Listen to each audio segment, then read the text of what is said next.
there in YouTube land. Welcome back. Today we're going to talk about an unusual vampire film from Sweden. Yeah.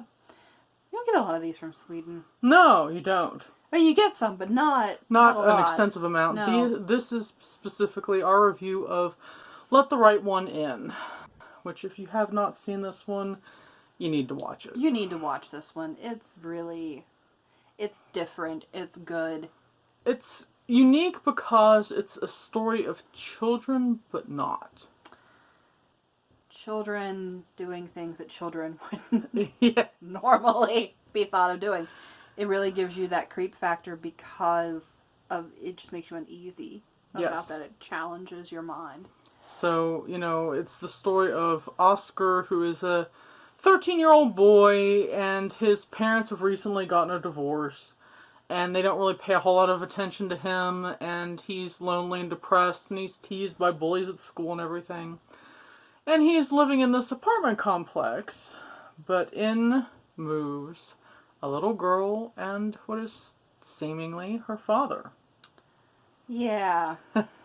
Yeah, that. But the little girl, of course, is not particularly a little girl. No. In the film, she is 100 years old vampire who collects older men who have a pedophilia complex to be her Renfields. Yeah. So they end up doing, all of her errands and her daily stuff. Something that a child couldn't do, and that's kind of the challenge of her as a vampire. Yeah. She can't walk into a store and buy anything because somebody would ask, where is your dad or where is your mom? Exactly. So she has to have these Renfields, but her choice to me is really interesting, I guess. Well, have you ever read the book? I have. Okay, so in the book, what's interesting about it is that Ely is not actually a little girl in the book. It's a little boy. It's a little boy. And the reason that Ely got turned into a vampire is that this old king who was a vampire and also a child predator essentially has his court members kidnap children to feed him, but he also crosses them. Right. But he also makes them eunuchs, which is a horrific thing for a young child anyway, and a horrific thing for an adult. And the thing that I think the movie doesn't quite capture is that. Yeah. It really doesn't. It doesn't go into that. Because it's a very horrific thing and not a fun way to be crossed. Yeah. I mean, in the book, it's really brutal. I understand why they shied away from doing it in the film because, you had child actors and everything, and that's graphic and intense on a good day for adults, let alone a child, even if it's fake. I thought it was interesting that they did move away from the little boy being, the vampire to the girl, because it kind of repositioned your thought process a little bit more. And so the movie became more of Oscar and Ely, the little girl, falling in love and embarking on this romance together, ultimately, when in fact the story is that Ely doesn't plan on making Oscar into a vampire. She plans on him being her next Renfield because her old Renfield is too old. He's getting too old, and Oscar would grow up. He would end up being that Renfield for her, and it's different. You should definitely both watch the movie and read the book, and it doesn't have to be in that order. No. The other thing that's really cool about the film, and it's presented a little bit in the book, but in the film, it's one of the only cases that I know of the folkloric vampire versus cats thing. Yeah. Because in, Eastern European folklore, cats have a very malicious, intense reaction to vampires. And the only other film that I know of that presented that, except for they weren't 100% vampires, was Sleepwalkers. Yeah, and that, like you said, they weren't 100% vampires? Yeah, and whereas this is, full-on vampire story, So it's interesting for that bit of it too, that, here is this film that actually presents a part of vampire folklore that isn't covered very often.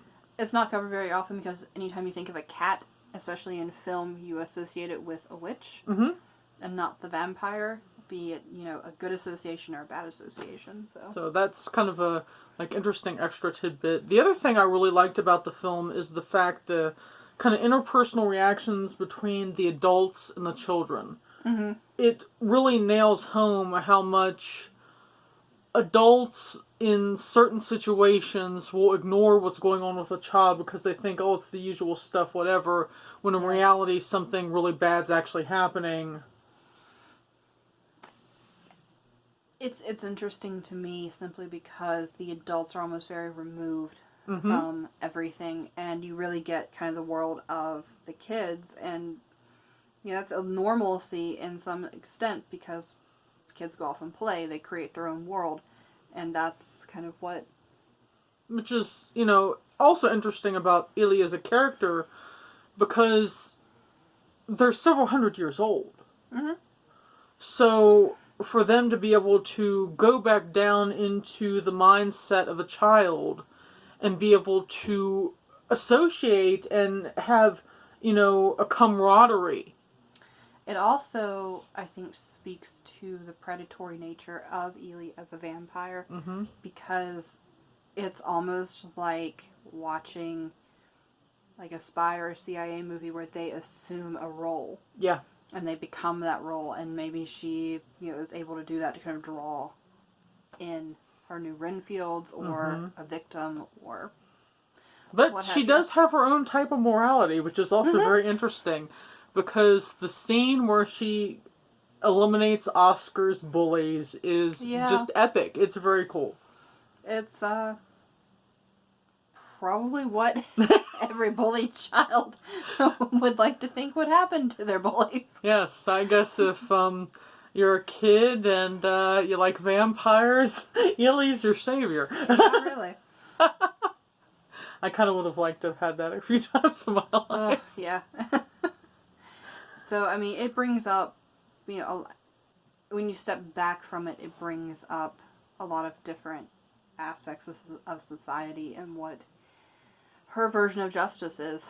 And, it's, of course, been remade in America as Let Me In, which we'll review that film in another video. But what's interesting is apparently the author, Lindquist, wrote a short story that's a continuation of what actually happened between Ely and Oscar.